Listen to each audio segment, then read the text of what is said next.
I'll be done, just sing this song. So wrap me in plastic and make me shine. We can make a dollhouse, follow your design. I'll be done, just sing this song. So wrap me in plastic and make me shine.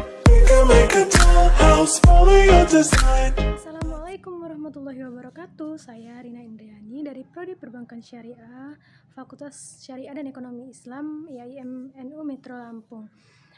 Di sini nanti saya akan menjelaskan bagaimana peradaban Islam pada masa Perang Dunia I untuk memenuhi tugas mata kuliah Sejarah Peradaban Islam. Baiklah, sebelum saya mulai menceritakan, jangan lupa untuk like and subscribe, guys. Baiklah, langsung saja di sini saya akan menjelaskan bagaimana sejarah peradaban Islam pada masa Perang Dunia I.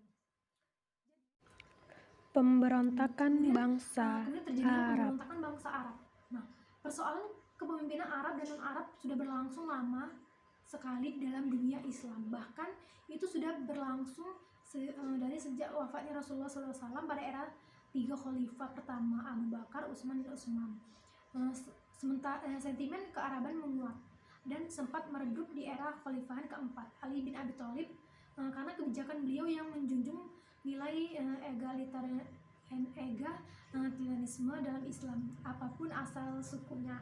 Nah, masuk ke era dinasti Umayyah, sentimen Arab justru semakin kokoh, sebagaimana dapat dilihat dari struktur kepemerintahannya yang didominasi oleh bangsa Arab. Nah, di era dinasti Abbasiyah dengan mengusung ide sebagai pencinta keluarga Rasulullah yang mengajarkan konsep egalitarianisme dalam Islam, sentimen Arabisme dimatikan. Justru inilah yang menjadi kunci dari perkembangan pesatnya dinasti ini. Meskipun pada pucuk kepemimpinan masih tetap Arab yang diklaim berdasarkan keturunan keluarga Rasulullah, namun secara struktural pemerintahannya justru secara besar-besaran menempatkan orang-orang etnis non-Arab di dalamnya. Masuk ke era dinasti Ottoman, ide dari Abbasiyah semakin diperkuat, baik khalifah maupun orang-orang dalam pemerintahannya sendiri didominasi bukan berasal dari bangsa Arab. Nah, adalah Husain bin Ali, Amir kota Mekah, yang mencoba menghidupkan kembali ide tentang hak bangsa Arab untuk memimpin. Nah, jabatan sebagai Amir Mekah adalah salah satu posisi yang paling bergengsi dalam kekuasaan Ottoman. Nah, ia memiliki tanggung jawab sebagai penjaga dua kota paling suci dalam Islam, yakni Mekah dan Madinah. Meskipun Ottoman memiliki gubernur tersendiri di kawasan itu, nah, Hijaz yang bertanggung jawab untuk urusan administrasi dan keamanan militer, namun Amir Mekah memegang posisi Ottoman yang unik sebagai individu yang bertanggung jawab untuk menjaga kesucian dari dua kota suci, yang memastikan bahwa ziarah haji tahunan dapat dilakukan dengan aman dan nyaman. Nah, selain itu Amir Mekah mesti dipilih dari lingkungan keluarga yang diklaim sebagai keturunan langsung dari Nabi Muhammad SAW. Nah, dengan demikian ia berhak mendapatkan gelar kehormatan syarif. Nah, Husain bin Ali adalah seorang syarif dari Bani Hashim. Dia diangkat menjadi Amir Mekah oleh Sultan Abdul Hamid II pada tahun 1908. Nah, ketika Ottoman mendeklarasikan jihad untuk memerangi Inggris, Perancis, dan Rusia pada tahun 1914, Husain bin Ali menolak untuk mengasosiasikan dirinya dengan seruan itu. Dengan alasan hal ini dapat membangkitkan sentimen jihad warga Mekah, dan dia khawatir ini malah akan membuat tentara Inggris memblokade atau bahkan sampai menyerang pelabuhan Hijaz. Dan saat itu Inggris sudah menjajah Mesir dan menguasai jalur transportasi di Laut Merah. Nah, namun umumnya sejarawan berpendapat bahwa itu alasan sebenarnya dari Husain, sebagaimana dapat dilihat nanti bagaimana sepak terjangnya di depan. Nah, Husain ini memiliki ambisi tersendiri. Dia ingin menjadi raja bagi bangsa Arab di Timur Tengah. Namun melihat situasi yang berkembang di tengah Perang Dunia I, ketimbang menuruti fatwa jihad dari Sultan, secara diam-diam dia membuat perjanjian rahasia dengan Inggris. Nah, ketika Ottoman Utsmaniyah Jerman mendeklarasikan jihad untuk melawan Inggris, Prancis, Jerman, Husain bin Ali menolak melaksanakan karena dia tengah dalam pertimbangan pribadinya. Nah, apakah akan terus mengabdi kepada Ottoman atau mencari alternatif lainnya? Nah, kemudian Max von agen Jerman yang sudah kita bahas sebelumnya gesit bergerak menemui Faisal, salah satu putra Husain yang paling berpengaruh, yang di kemudian hari akan menjadi raja menjajah Irak dan Suriah. Nah, jadi Oppenheim berusaha memenangkan hati keluarga Husain untuk turut serta dalam jihad. Nah, namun sayangnya dia kalah cepat dibandingkan dengan T.E. Lawrence atau lebih dikenal dengan sebutan Lawrence of Arabia.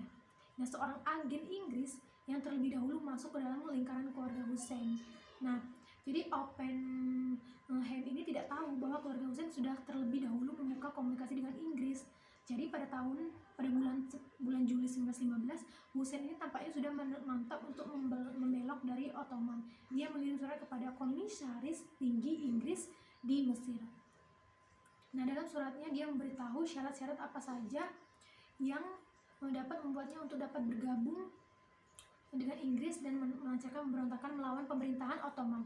Nah, ini awal mula dari korespondensi antara Husain dan MC Mahon yang berlangsung hingga Maret 1916 dengan total pertukaran sebanyak 10 surat.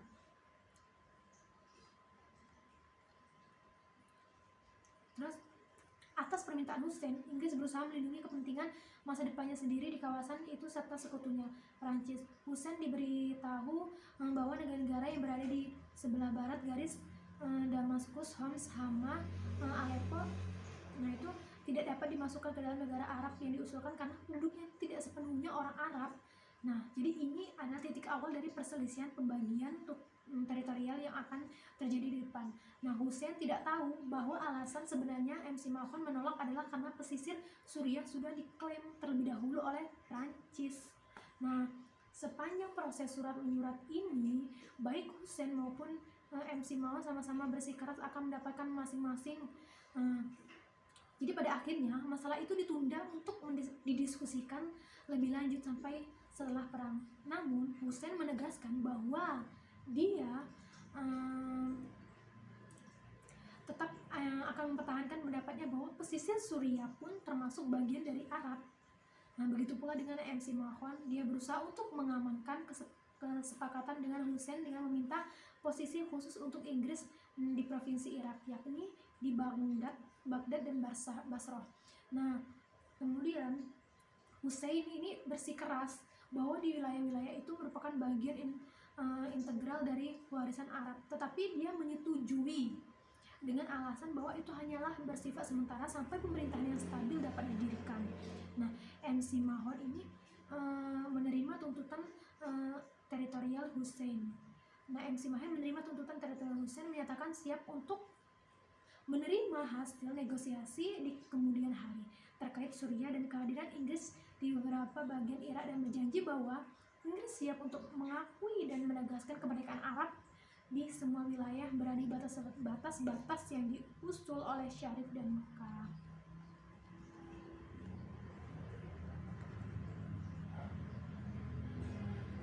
Kemudian tidak lama kemudian terjadi pemberontakan Husain.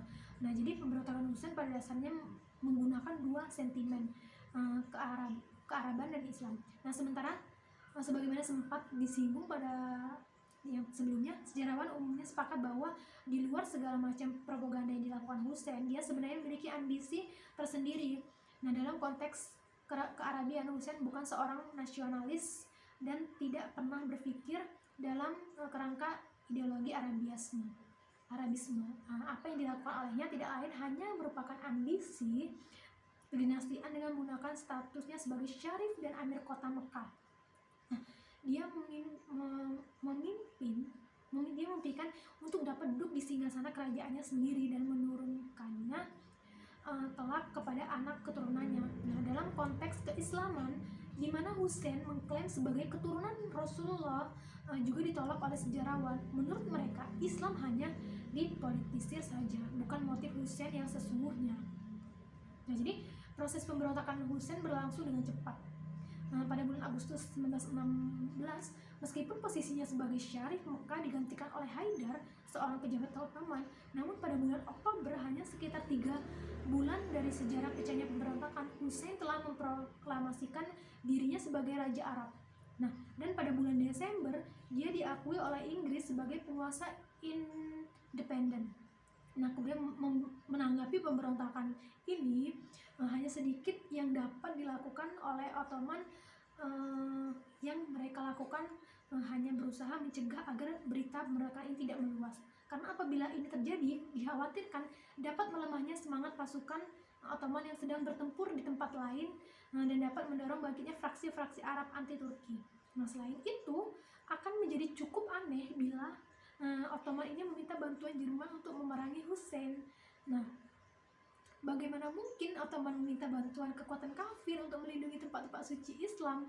Nah, opsi itu sama sekali bukan pilihan bagi Ottoman. Nah, meskipun dukungan diam-diam untuk pemberontakan dapat ditemui di beberapa bagian Suriah, namun seruan pemberontakan Hussein umumnya gagal menghasilkan respon yang terorganisasi di provinsi-provinsi berbahasa Arab. Memang banyak juga tokoh masyarakat Arab yang menuduh Hussein sebagai pengkhianat dan mengutuk tindakannya sebagai upaya memecah belah Kesultanan Ottoman pada saat persatuan justru paling dibutuhkan. Nah, pemberontakan Arab bukan merupakan pemberontakan yang populer. Sebaliknya, masyarakat Arab menilai bahwa itu hanya gerakan sempit salah satu suku Arab yang didominasi oleh Bani Hashim. Nah, tetapi bagaimanapun, ketika pemberontakan mencapai puncaknya dengan penaklukan Damaskus pada tahun 1918, bangsa Arab di sana tetap menyambut dengan gembira, dan itu cukup untuk menjadi dasar untuk mengklaim bahwa Suriah merupakan bagian dari Arab. Kemudian pemberontakan Arab dimulai dari Hijaz, lalu menuju ke kota pelabuhan Aqabah, ditaklukkan pada tahun 1917, dan puncaknya serangan ke Damaskus pada tahun 1918 dengan dibantu pasukan sayap kanan Jenderal Allenby dari Inggris. Pasukan Hussein dipimpin oleh putranya Faisal yang dibantu oleh sekelompok mantan perwira Ottoman Irak dan kontingen kecil penasehat militer Inggris, di antaranya itu Kapten Lawrence Faisal pada umumnya mencoba untuk menghindari pertempuran langsung dengan Ottoman dan lebih berkonsentrasi untuk merusak jalur komunikasi Suriah dan suplai musuh.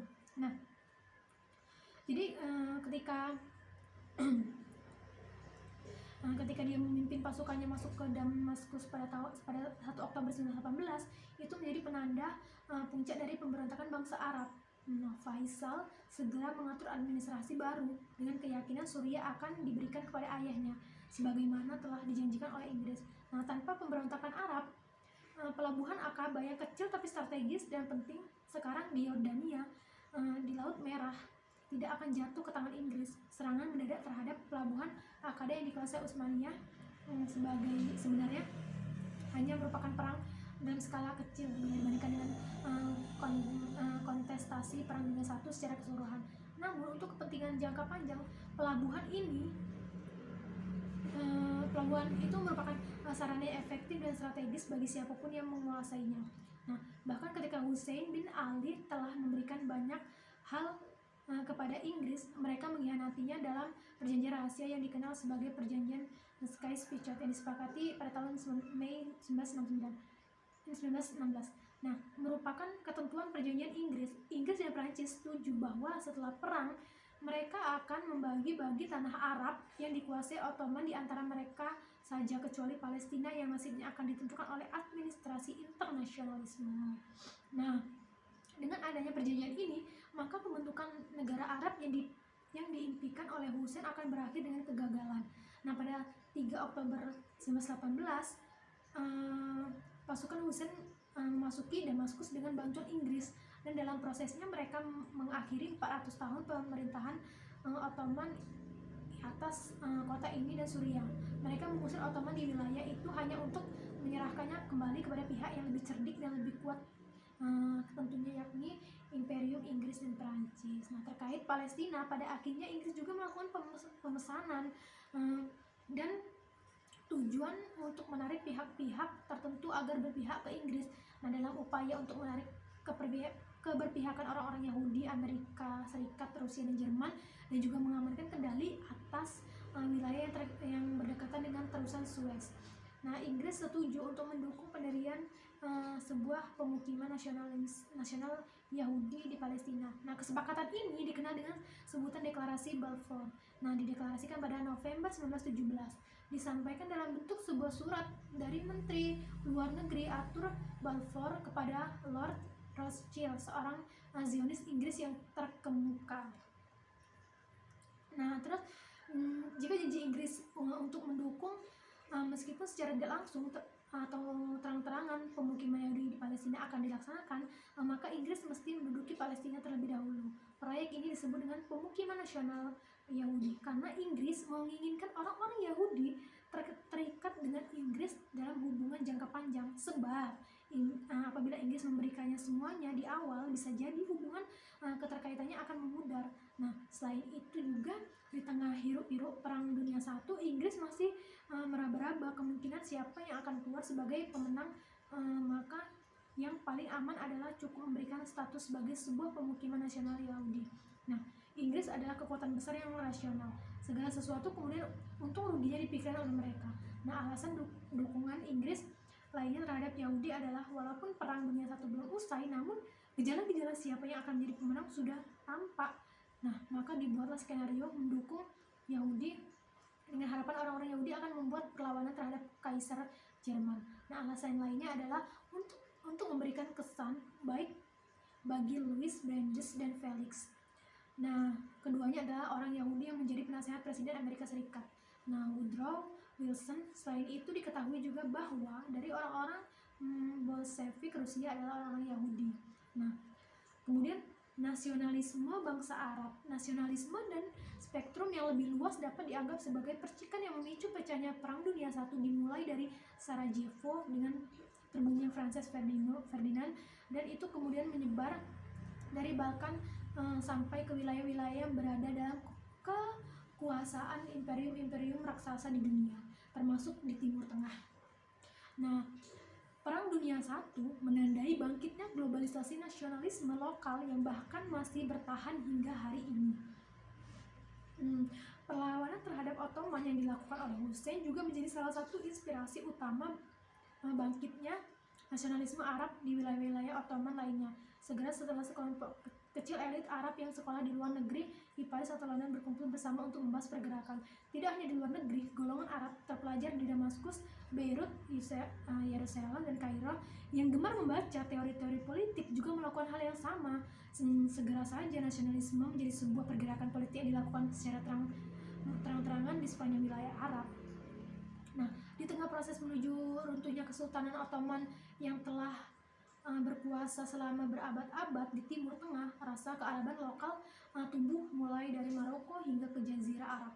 Nah, dengan bahasa yang sama meskipun dengan dialek yang berbeda-beda, mereka berbagi ikatan budaya dan sejarah. Namun, ketika nasionalisme Arab ini pertama kali dibahas oleh mereka, agama Islam bukanlah menjadi pertimbangan utama. Paling tidak karena beberapa pendukung awal dari nasionalisme Arab berasal dari kalangan intelektual Kristen lokal. Nah, ketegangan agama baru muncul kemudian. Nah, setelah perang itu pun sebagai tanggung jawab terhadap pengaruh besar atau campur tangan di wilayah timur. Nah, kemudian pasukan Israel itu memasuki Gaza pada perang 6 hari tahun 1967. Nah, ini ya, jadi secara regional nasionalisme Arab meskipun secara wilayah mereka sudah terpisah ke dalam bentuk negara-negara yang masing-masing telah merdeka menjadi kekuatan politik yang dominan di kawasan itu sampai setengah abad selanjutnya. Nah, sampai pada akhirnya pada tahun 1967 dalam perang 6 hari, yaitu perang di antara negara koalisme Arab dan Israel, sentimen kearaban menjadi redup, dan dalam perang itu Israel menghancurkan pasukan kolonialisme negara Arab yang dipimpin oleh Mesir, Yordania, dan Suriah. Nah, pasukan kolonialis koalisi mengalami bencana kekalahan yang tidak terduga. Nah, ketidakseimbangan kekuatan militer dan kurangnya persatuan di antara mereka. Nah, kemudian seri Islam dan Perang Dunia I itu selesai.